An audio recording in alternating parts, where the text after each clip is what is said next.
Hi. Today we're going to talk about another dying god myth. And the myth today is a Norse myth, and it's the myth of Baldur. And Baldur is a Norse god, and he is super beautiful. Everybody loves him.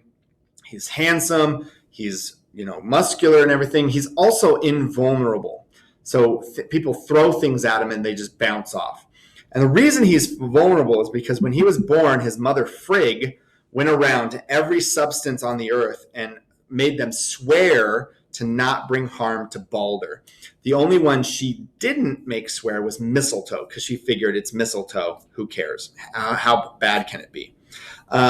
So everything on earth can't hurt him except for mistletoe. Now Loki, he's awful. He figures this out and he doesn't like Baldur. He's jealous of Baldur. So at these god parties that they have, one of the things they like to do is Baldur likes to get up in the front and say, "Throw things at me." And so then everybody throws things and then they just bounce off of him. And so Loki knows this. And so at the next party, when everybody's throwing things at Baldur, he crafts a dart out of mistletoe and gives it to the blind god Hor, who throws it at Baldur, and because everybody's throwing stuff at Baldur, and then it hits him and he dies, right? And I'm dead now. Baldur goes then to Hell, which is Hel, just one hockey stick on it. And because he dies, he goes down to Hell. And then his mother wants to round up people and get some people to go down to Hell, the place, and to free Baldur and bring him back because she misses him. His brother Hermod goes down there. He gets on his horse, he rides down to Hell, and then he talks to Hell, the person, because there's Hell, the place, and Hell, the person. And he tells Hell, "Hey, I'd like my brother back. I want to take him back up so he can be with the rest of the gods." And just like every other lord of the underworld, Hell, the person, doesn't like giving up her souls. So she says, no, I don't want to do that.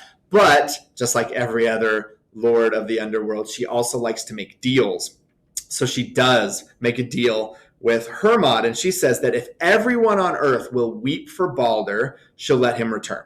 So Hermod comes back up. He starts telling everybody, and good thing that everybody loved Baldur because he was so handsome. They all start weeping for Baldur. Everyone on earth weeps for Baldur except for one frost giant named Thok.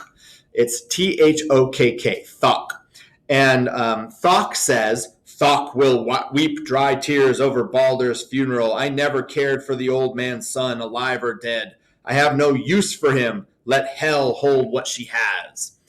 So Thok is not going to cry for Baldur. He doesn't care. Or she doesn't care. Sorry, Thok is a girl. So at the end of the story, Baldur doesn't come back from the dead because of Thok. And the gods like to point out that Loki is a shapeshifter, and they find out that Loki was the one that did this. And so he's a shapeshifter, and they've never seen Loki and Thok in the same room at the same time. So I don't know. Maybe it was Loki, because Loki is awful. He's a terrible, terrible person. All right, that's the story.